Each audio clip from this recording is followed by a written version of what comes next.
আবহাওয়ার খবর আপনাদের জানাবো। দক্ষিণবঙ্গে তাপপ্রবাহ আজও জারি। বীরভূম, পুরুলিয়া, বাঁকুড়া সহ একাধিক জেলা পূর্বে গরমে। কলকাতায় এখনো গরমের অস্বস্তি। তবে কাল থেকে শুরু হতে পারে কালবৈশাখী। রবিবার থেকে বজ্রবিদ্যুৎ সহ ঝড় বৃষ্টির পূর্বাভাস থাকছে। সোমবার পর্যন্ত দার্জিলিং, জলপাইগুড়ি, কোচবিহারেও ভারী বৃষ্টির সতর্কতা।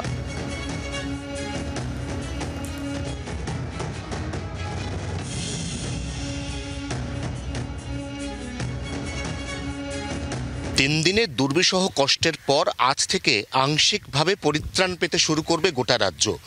দক্ষিণবঙ্গের একাধিক জেলা আজই বৃষ্টি পেতে চলেছে, এমনটাই পূর্বাভাস। দক্ষিণবঙ্গের বাকি জেলা, কার্যত উত্তর থেকে দক্ষিণবঙ্গের সমস্ত জেলাতে আগামীকাল রবিবার থেকে এমনকি বুধবার পর্যন্ত বজ্রবিদ্যুৎ সহ বৃষ্টিপাতের পূর্বাভাস, তার সঙ্গে দমকা ঝোড়ো হাওয়া।